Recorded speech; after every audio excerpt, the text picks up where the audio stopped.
제가 어렸을 때 시골에서는 이런 일이 가끔 일어났습니다.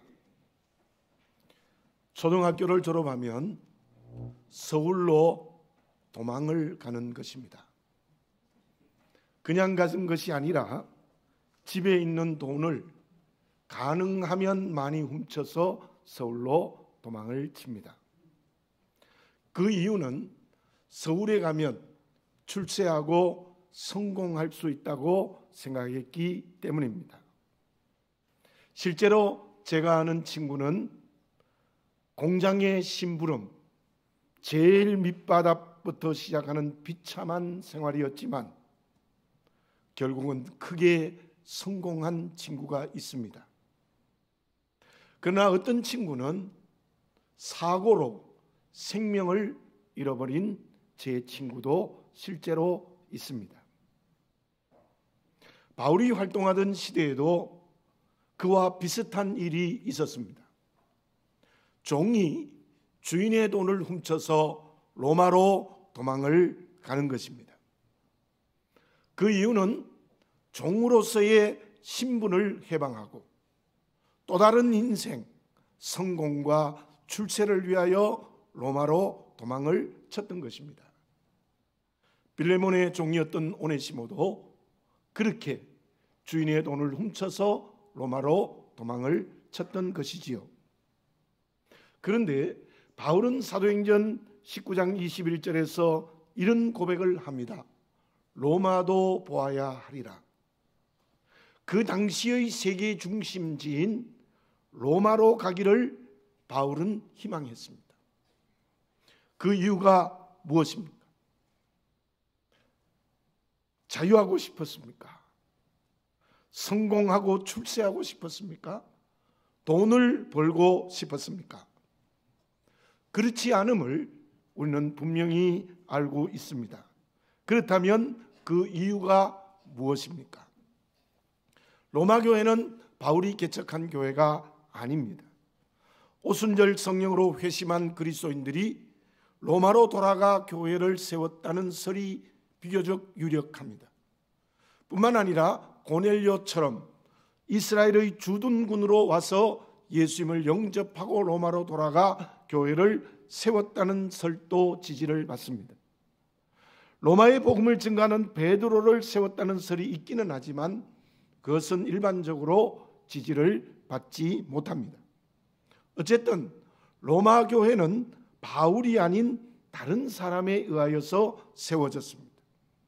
그런데 왜 로마서를 쓰고 로마에 가기를 희망했습니까? 그때가 대개 바울이 에베소 전도의 기간이 2년쯤 되어갈 때였고 소아시아의 전도가 3차에 걸쳐서 거의 마무리가 되어졌던 때입니다. 이제 구제 헌금을 가지고 예루살렘 교회에 전달하고 그리고 로마에 갈 것을 계획했습니다. 로마서 15장 28절에 이러한 말씀이 있습니다.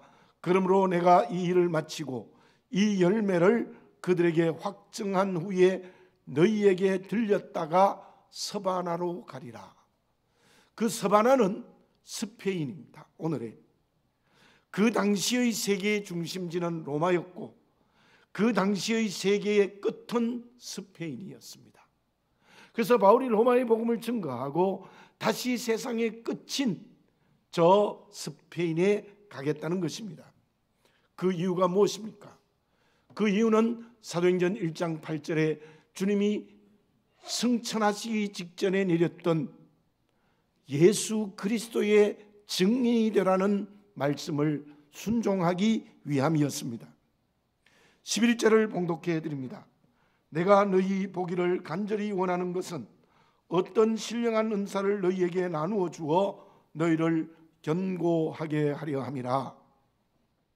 바울이 로마 교회에 가는 첫 번째 목적은 소극적인 목적이 있습니다. 로마 성도들의 믿음을 굳게 하기 위함입니다.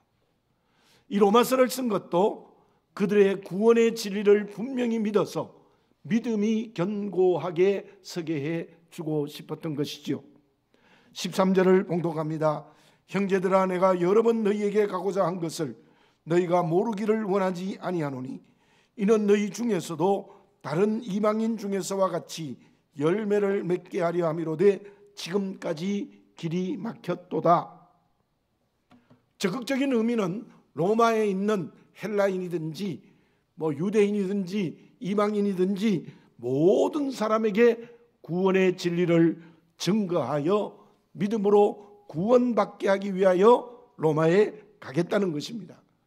그리고 너희들의 선교 후원을 받아서 땅끝인 스페인에 가서 복음 증거하며 내 인생을 마무리하겠다, 그런 계획을 가졌던 것이죠. 바울이 로마로 가는 것은 자기 성공하고자 하는 마음이 전혀 없었습니다. 돈 벌고 싶은 것도 전혀 없었습니다. 모든 메인 것에서 풀려나고 싶은 것도 전혀 없었습니다. 자기를 위하여 한 것이 아니라 예수 그리스도의 증인이 되어 주의 이름을 증거하기 위함이었습니다. 그러한 바울의 마음의 결단과 행동 앞에서 내 자신을 보시기를 바라겠습니다. 바울의 그 아름다운 고백의 거울 앞에 내 자신을 비추어 보시기를 바라겠습니다. 하나님께서 왜 이 환경을 내게 주었습니까? 하나님께서 왜 이 관계를 나에게 허락하셨습니까? 왜 가정에서 아내와 남편을 만나고 자식을 만나게 했습니까? 왜 직장에서 이웃을 만났습니까? 동네에서 이웃을 만나고 있는 것입니까? 모든 환경과 관계는 성공하기 위함입니까? 돈을 벌기 위함입니까? 높은 자리에 올라가기 위함입니까? 그럴 수도 있습니다. 그러나 믿음의 눈을 가지고 분명하게 보아야 될 것이 있습니다. 그것은 이 환경과 관계를 주시는 것은 예수 그리스도의 이름을 증거하는 증인이 되게 하기 위하신 하나님의 뜻이 있습니다. 그것을 영적인 눈을 열고 보시는 저와 여러분들이 되어져야 될 줄로 믿습니다. 제가 28살 때 잠깐 중학교에 교사를 한 적이 있습니다. 그때는 28살의 청년의 열정으로, 뜨거운 열정으로 학생들을 가르쳤습니다. 그런데 지금 연락이 되는 학생들 가운데 신앙을 가진 학생들이 있어요. 선생님 때문에 그리스도인이 되었다는 거예요. 제가 얼마나 기분이 좋겠습니까? 저는 그때 무서운 호랑이 선생님으로 이름이 나 있었습니다. 제가 지나가면 길을 비킬 정도였습니다. 예수 믿으라는 얘기를 하지 않았습니다. 그럼에도 불구하고 지금 권사님이 되고 또 열심히 교회 나가는 학생들이 있다는 얘기를 들을 때 정말 마음에 감사한 생각이 들었습니다. 저 개인도 고등학교 1학년 담임 선생님으로 인하여 예수님을 믿기 시작했습니다. 오늘의 바울이 되어야 합니다. 바울같이 못하나라는 찬송이 있지만 저는 그 찬송이 확실히 맞다고 생각하지는 않습니다. 모든 환경과 관계에 주님의 증인이 되어지시기를 바라겠습니다. 그것이 그리스도인의 정체성, 예수 믿는 사람다워지는 길이 있는 것입니다. 그러면 바울이 로마에 가서 주님의 증인이 되겠다는 이유가 무엇입니까? 우리가 모든 환경과 관계에서 예수 그리스도의 증인이 되어져야 되는 이유가 무엇입니까? 하나님께서 창조하신 공기와 물은 우리에게 생명을 주는데 공짜입니다. 공기와 물이 없으면 우리는 살 수 없어요. 다이아몬드는 없어도 살아요. 그러나 공기와 물이 없으면 우리는 살 수가 없습니다. 그런데 하나님이 은혜로 창조하신 공기와 물은 하나님이 어떻게 만들었습니까? 깨끗하게 만드셨습니다. 그런데 사람이 은혜로 주신 공기와 물을 어떻게 만들었습니까? 심하게 오염시키고 있습니다. 미세먼지는 세계보건기구에서 1급 발암 물질로 규정을 했습니다. 그래서 지금 미세먼지 때문에 야단이 나고 있죠. 마시면 암에 걸릴 확률이 많다는 것입니다. 그 미세먼지가 우리의 생명을 위협하고 있습니다. 물은 어떻습니까? 오염시켜서 온갖 병을 일으키는 원인이 되고 있지 않습니까? 하나님의 은혜를 은혜되게 하지 못하면 그것이 우리에게 도리어 결정적인 해가 된다는 것을 여기에서 알 수 있습니다. 그리스도인들에게 참으로 중요한 것이 있습니다. 그것은 하나님의 은혜를 은혜되게 해야 합니다. 오늘 본문의 말씀 14절을 봉독해 드립니다. 헬라인이나 야만인이나 지혜 있는 자나 어리석은 자에게 다 내가 빚진 자라. 바울이 헬라인이나 야만인이나 지혜 있는 자나 어리석은 자에게 다 내가 빚을 졌다 그랬습니다. 본문의 말씀에 나타난 헬라인과 지혜 있는 자는 그 당시의 지성인입니다. 소위 상위 계급의 사람들입니다. 야만인 어리석은 자는 헬라인 외에 모든 사람을 말하고 있는데 대중이 그렇습니다. 그들은 그 시대의 하위 계급에 속한 사람들이었습니다. 바울은 상관없이 모든 사람들에게 내가 빚졌다 이렇게 고백합니다. 본문의 빚은 물질에 대한 채무임에 틀림이 없습니다. 죄라고 해석을 하기도 합니다만은 그러나 그 원어의 의미는 물질에 대한 채무입니다. 빌린 돈은 반드시 갚아야 되지요. 그 당시에 갚지 않으면 그 값의 종으로 팔리기도 했습니다. 바울이 모든 사람들에게 반드시 갚아야 할 빚을 지고 있다는 것은 어디에서 온 빚입니까? 그 사람들에게 빌린 겁니까? 아닙니다. 바울은 그 빚은 어디에서 온 것이냐면 주님의 십자가의 은혜의 빚입니다. 주님의 십자가는 공짜로 주신 은혜입니다. 그런데 바울은 갚아야 될 빚이라고 설명하고 있습니다. 여기에서 우리가 알고 실천해야 될 것이 있습니다. 십자가의 은혜는 하나님이 준 공기와 물과 같습니다. 분명히 공짜입니다. 그러나 내 공로나 행위로 준 것이 아닙니다. 그로 인하여 우리는 죽음의 문제가 해결되고 생명의 길을 걷게 되어졌습니다.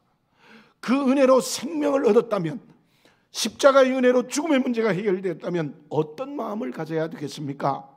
바울처럼 빚진 자가 되어야 합니다. 그 사람이 하나님의 은혜 앞에 선 사람이고 그 사람이 하나님의 은혜를 은혜되게 하는 사람입니다. 물과 공기를 주신 은혜 앞에 있다면 어떻게 해야 합니까? 맑고 깨끗해야 될 책임이 있습니다. 그 책임을 감당해야 물과 공기를 주신 하나님의 은혜 앞에 서는 겁니다. 마찬가지입니다. 주님의 십자가의 은혜를 은혜되게 하는 것이 무엇입니까? 빚진 자로서의 책임을 감당해야 합니다. 주님의 십자가의 은혜의 빚을 갚는 실천을 해야 된다는 것입니다. 종교개혁을 하여 우리 개신교를 시작했던 마르틴 루터는 이런 말을 했습니다. 주님의 십자가의 은혜는 가장 값비싼 은혜이다. 주님의 십자가의 은혜는 가장 값비싼 은혜이다. 세상에 그 무엇이 죽음의 문제를 해결하고 생명으로 인도할 게 무엇이 있습니까? 돈으로도 안 돼요. 권력으로도 안 돼요. 건강으로도 안 돼요. 주님의 십자가의 은혜로만 내가 죽음의 문제를 해결하고 생명을 얻었다면 얼마나 값비싼 은혜입니까? 그러므로 그 빚을 갚기 위하여 예수 그리스도의 증인이 되어야 된다는 것입니다. 우리가 10년 전 이곳에 땅을 사고 이 교회를 지을 때 18억 5천만 원이라는 빚을 지고 우리 교회를 시작했습니다. 저는 그 빚이 굉장히 큰 부담이었습니다. 모든 교인들이 그 빚을 갚기 위해 최선의 노력을 냈습니다. 기쁨으로 헌금했습니다. 우리 교회는 한 번도 이 건축헌금을 지하에서 예배드릴 때 한 번 했지 공식적으로는 한 번도 안 했습니다. 모두가 다 기쁨으로 했습니다. 절약했습니다. 그래서 지난 2월에 그 모든 빚을 갚았습니다. 우리 모두가 눈물로 하나님의 은혜를 믿고 감사했습니다. 우리 성암교회 모두는 물질의 빚진 자였습니다. 최선을 다하여 모두 갚았습니다. 그것은 우리 모든 성도들이 하나님의 은혜의 빚을 책임진 하나의 실천이었습니다. 그러나 우리에게 그보다 더 큰 빚이 있습니다. 그것은 오늘 본문의 말씀에서 말하고 있는 빚진 자입니다. 바울이 로마와 스페인에 있는 모든 사람들, 열방에 있는 모든 사람들에게 빚진 자라고 했듯이 우리도 모든 사람에게 빚진 자입니다. 가까이 있는 사람, 가족들에게부터 시작해서 저 열방의 땅끝까지 있는 모든 사람들에게 우리는 빚을 졌습니다. 그들에게 예수 그리스도의 증인이 되는 것이 하나님의 은혜를 은혜되게 하는 것입니다. 베트남 전쟁에서 죽은 사람이 통계에는 58,148명입니다. 61%가 21세 미만입니다. 실제 숫자는 그보다 더 많다고 합니다. 지난 23일 이 청와대 앞에서 베트남 종전 43주년을 기념하는 자리가 만들어졌습니다. 베트남의 하미 마을에서 온 응우옌 티안 씨가 이렇게 말했습니다. 1968년 11살일 때 한국군에 의하여서 어머니, 남동생, 숙모, 두 사촌 동생이 죽었습니다. 한국 정부에 사과와 배상을 요구했습니다. 베트남 전쟁에서 우리 군도 희생이 많이 되었지만 우리 군에 의하여 수많은 베트남 사람들이 죽음을 당했습니다.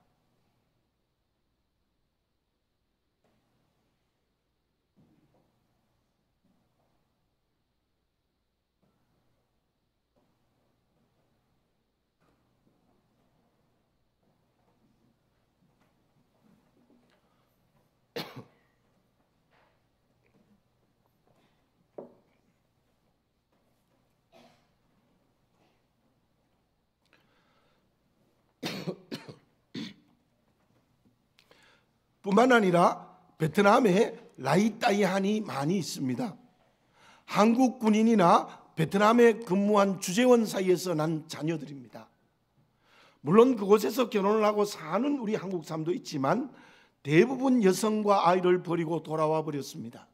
그리고 그 라이따이한이 매우 비참하게 살아가고 있습니다. 우리 교회는 12년 전 그러한 베트남 사람들에게 진 빚을 갚기로 결정을 했습니다. 물론 바울처럼 가까이에서 열방의 모든 사람들이 우리의 빚진 대상이고 또 그들에게 예수 그리스도의 증인이 되어야 합니다. 그러나 우리 교회가 가지고 있는 빚진 대상은 특히 베트남입니다. 바울이 그때 로마 사람들이 빚진 대상이었듯이 우리의 빚진 대상은 베트남입니다. 우리 교회에서 주님의 십자가의 은혜의 빚이 무엇이며 그 대상은 누구입니까? 베트남입니다. 베트남 선교에 집중해야 합니다. 그래서 이제 9번째 교회인 꺼운엔 교회를 건축합니다. 그리고 올해 내로 가능하면 선교사를 베트남에 파송할 계획입니다. 우리 모두 주님의 십자가의 은혜를 은혜되게 하는 그리스도인이 됩시다. 그것은 우리 교회에게 주신 것은 베트남에 대하여 빚진 자의 마음을 가지고 빚을 갚는 실천, 예수 그리스도의 증인이 되는 것입니다. 그러한 빚진 자는 어떤 마음을 가져야 되겠습니까? 바울이 예루살렘을 거쳐 로마로 가겠다고 할 때에 주변의 사람들이 어떻게 했습니까? 모두 말렸습니다. 가면 결박당합니다. 가면 죽을 수도 있습니다. 그때 바울은 사도행전 21장 13절에서 어떤 고백을 했습니까? 복음 전하는 일, 주님의 십자가의 은혜의 빚을 갚는 일에 나의 생명을 조금도 귀한 것으로 여기지 아니하노라. 무슨 말입니까? 주님이 주시는 은혜의 빚을 갚아 예수 그리스도의 증인이 되는 일에 뜨거운 열정을 가졌던 것입니다.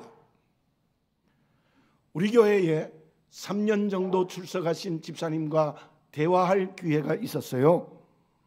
그래서 그분이 제게 이런 얘기를 해요. 목사님, 처음 교회 예배를 드릴 때는 이 교회가 왜 이렇게 열정이 없는가? 그렇게 생각했대요. 목사님 설교를 들으면 아멘 하고 싶은데 아무도 안 한다는 거예요. 그래서 하고 싶어도 못 한다는 거예요. 그런데 목사님, 제가 3년쯤 이 교회에 출석하면서 보니까 우리 성암교회는 보이지 않는 뜨거운 열정이 있습니다. 그렇게 얘기해요. 그래서 기분이 조금 좋았습니다. 예. 그런데 보이는 열정도 우리에게 있어야 되지만, 보이지 않는 열정도 우리에게 있어야 되지만, 이제는 보이는 열정도 있으면 좋겠습니다. 믿으면 아멘 하는 거죠. 또 일에 대한 열정도 가져야 될 것입니다. 어쨌든 우리 교회가 주님의 십자가의 은혜의 빚을 갚는 예수 그리스도의 증인이 되는 뜨거운 열정을 가진 교회가 되어져야 될 줄로 믿습니다. 바울이 로마에 가서 주님의 증인이 되는 것은 십자가의 빚진 자이기 때문입니다.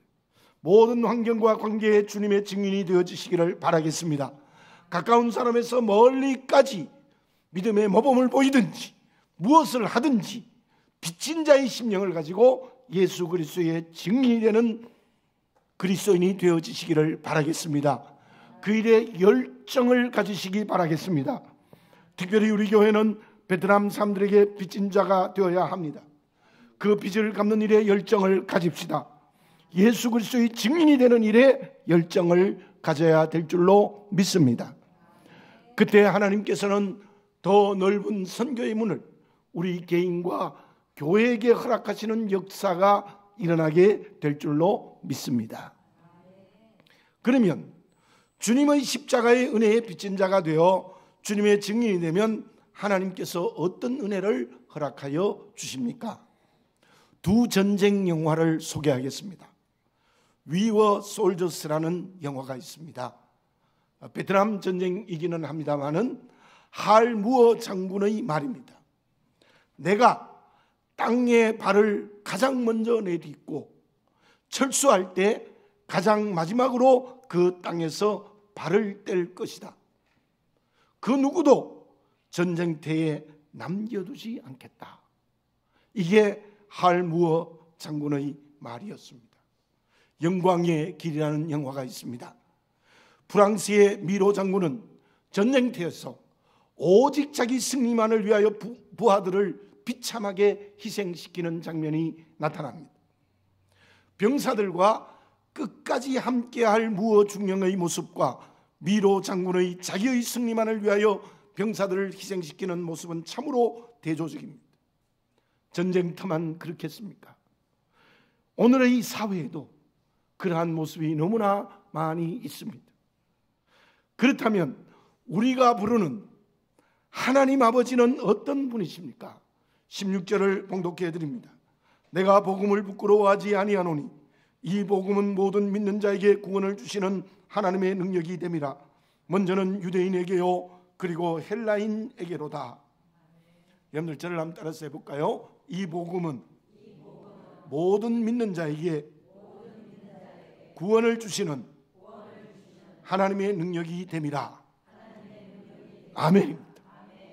바울이 복음 증거할 때에 복음은 바울이 증거하지만 구원은 하나님이 주시는 능력이 된다는 것입니다. 무슨 말씀입니까? 빚진 자로서 지금 이때의 복음을 증거하여 예수 그리스도의 증인이 되면은 전하기만 하면 믿음의 모범을 보여주기만 하면 하나님께서 구원을 주시는 능력을 베풀어 주신다는 것입니다. 17절을 봉독합니다. 복음에는 하나님의 의가 나타나서 믿음으로 믿음에 이르게 하나니 기록된 바 오직 의인은 믿음으로 말미암아 살리라 함과 같으니라. 하박국서의 말씀을 인용한 말씀입니다. 그 능력에 하나님의 의가 나타나서 믿음을 가지게 하고 그 믿음을 가진 사람은 죽음에서 생명으로 옮겨지는 역사를 하나님의 능력으로 일으키겠다는 것입니다. 아버지 하나님은 복음 증가는 우리와 영원히 함께 하십니다. 할무어 장군이 부하들과 끝까지 함께하는 것보다 더 분명하게 예수 그리스도의 증인이 되는 자와 함께 하시는데 어떻게 함께 하시느냐? 능력으로 함께 하실 줄 믿습니다. 구원의 능력을 주는 역사를 일으킬 줄 믿습니다. 잠시도 우리를 놓치지 않으십니다. 그래서 전도 대상자를 구원하고 죽음에서 생명으로 인도하신다는 이 믿음을 분명히 가지시기를 바라겠습니다. 베트남의 모든 사람에게 빚진 자가 됩시다. 그때 하나님은 우리와 함께 하셔서 구원의 능력을 베풀어 주실 줄 믿습니다. 그 믿음으로 주님의 은혜에 빚진 자가 되고 그 빚을 갚는 그리스도인이 될 때에 정말 하나님의 은혜를 은혜되게 하는 그리스도인이 될 수 있을 줄로 믿습니다. 그렇다면 그 은혜의 능력을 믿으면 우리가 해야 할 것은 없습니까? 있습니다. 야곱이 형 에서의 군대가 쳐들어왔을 때 어떻게 했습니까? 가족이 전멸을 당할 수밖에 없는 위기였습니다. 첫째, 기도했습니다. 둘째, 가장 좋은 선물을 준비했습니다. 셋째, 두 때로 나누는 지혜를 동원했습니다. 이 사건을 어떤 작가가 쓴 책을 제가 지금 읽고 있는데 이렇게 해석을 했어요. 기도드리고 가장 좋은 선물을 준비하고 두 때로 나누는 지혜는 복음 증거하는 자에게 가장 중요한 요소라고 말했어요. 저와 여러분, 하나님의 구원의 역사가 일어나기 위하여 예수 그리스도의 증인이 되기 위하여 가장 첫 번째 해야 될 것이 무엇입니까? 기도드려야 합니다. 오늘 본문의 말씀 9절을 제가 봉독해 드리겠습니다. 내가 그의 아들의 복음 안에서 내 심령으로 섬기는 하나님이 나의 증인이 되시거니와 항상 내 기도에 쉬지 않고 너희를 말하며. 바울은 로마를 위하여 항상 기도하고 기도하는 걸 쉬지 않겠다는 겁니다. 여러분, 전도 대상자를 위하여 기도해야 됩니다. 기도드리지 않으면 안 됩니다. 우리는 베트남을 위하여 기도해야 됩니다. 공적으로 기도할 때도 기도드려야 됩니다. 개인으로 기도할 때도 기도드려야 합니다. 정말 베트남의 복음화를 위하여 끊임없이 기도드려야 되는 것입니다. 둘째는 제일 좋은 선물을 준비해야 됩니다. 베트남을 위해서 우리 교회가 물질을 사용하고 있습니다. 작은 돈은 교회가 아껴야 됩니다. 제가 어떤 때는 교역자들과 직원들에게 잔소리를 할 때가 있어요. 전기불 좀 제발 꺼라. 화장실 들어가고 나올 때도 평일이면 좀 끄면 좋겠다. 전기불 하나 끄는 일에 우리 모두 동참해야 됩니다. 작은 돈 아껴야 됩니다. 그러나 베트남을 위해서 물질을 사용할 때는 과감하게 사용해야 될 것입니다. 우리 교회의 헌금 가운데 가장 좋은 것을 베트남을 위하여 사용해야 되는 것입니다. 셋째, 지혜로워야 됩니다. 선교가 잘못되어 시험 드는 교회가 많이 있습니다.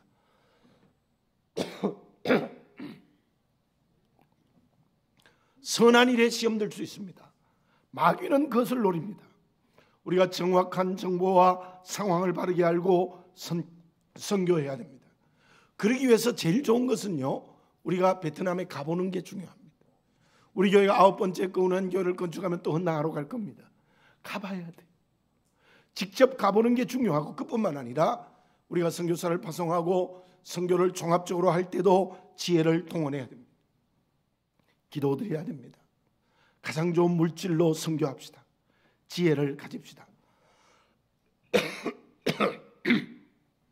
바울처럼 그렇게 복음 증거하는 빚진 자가 되면 하나님께서 우리의 전도 대상자들을 구원하는 능력의 역사가 일어날 줄 믿습니다. 결과는 어떻게 되어졌습니까? 앞에서 말씀드린 것처럼 하나님의 능력으로 구원의 역사가 일어납니다. 그 구원의 역사가 구체적으로 무엇입니까? 바울의 복음 증거가 로마를 복음화하는 데 결정적인 역할을 했습니다. 여러분들, 바울이 복음 증거할 때가 어떠했습니까? 바울은 결국 순교의 제물이 되어졌습니다. 우리 예수 믿는 자들은 원형 극장에서 맹수의 밥이 되어졌습니다. 도저히 살 수가 없어서 지하 무덤 카타콤에 가서 그리스도인들이 생활했습니다. 로마에는 과이사 황제라는 잘못된 우상을 섬기고 있었습니다. 그러한 나라가 AD 395년 데오도시우스 황제를 통하여 기독교가 국교가 되어집니다. 도저히 이루어질 수 없는 일이 이루어졌습니다. 그래서 캐톨릭 천년의 역사가 시작되어졌던 것입니다. 로마 전체가 복음화되어졌습니다. 하나님이 하실 줄 믿습니다. 우리는 베트남을 복음화할 수 있습니다. 지금 베트남의 기독교인은 2%가 되지 않습니다. 그러나 하나님의 능력은 못할 일이 없을 겁니다. 우리의 조그마한 손으로 베트남의 복음화의 길을 열기 시작할 때 하나님의 은혜를 은혜되게 하여 빚진 자의 마음으로 베트남의 복음 증거하면 구원하시는 하나님의 능력이 베트남의 전도 대상자를 열매 맺고 결국은 베트남을 복음화하는 큰 역사를 이루어질 줄 믿습니다. 그것이 우리의 소망과 비전과 꿈이 되어져야 될 줄로 믿습니다. 예수 그리스도의 십자가의 은혜를 은혜되게 하는 그리스도인이 됩시다. 소극적으로는 그리스도의 신부로 거룩해지는 것입니다. 적극적으로는 오늘 주신 말씀처럼 빚진 자로서 복음을 증거하는 자가 되는 것입니다. 기도드리겠습니다. 사랑하는 아버지 하나님, 하나님의 은혜를 은혜되게 해 주시옵소서. 하나님의 은혜를 은혜되게 하지 못하여 내 삶이 질서를 잃어버리고 잘못된 길로 걸어가고 있지 않습니까? 특별히 십자가에서 내 죄를 자기의 것으로 삼으시고 죽으심으로 말미암아 나를 죽음에서 생명으로 옮긴 이 큰 은혜를 은혜되게 하여 주시옵소서. 이곳에 빚진 자가 되어 예수 그리스도의 증인이 되게 해 주시옵소서. 그때 하나님께서는 나와 함께 하시어 구원의 능력을 주실 줄로 믿습니다. 이것이 우리의 가정에 일어나게 하여 주시옵소서. 우리 동네에 일어나게 하여 주시옵소서. 우리 직장과 사업체에 일어나게 하여 주시옵소서. 만나는 이웃에게 일어나게 하여 주시옵소서. 저 북한에 이루어지게 하여 주시옵소서. 우리가 선교하고 있는 베트남에 일어나게 하여 주시옵소서. 아버지 하나님, 주의 십자가의 은혜를 은혜되게 하는 성도다워지는 그리스도인이 되게 하여 주시옵소서. 예수님의 이름으로 기도드립니다. 아멘.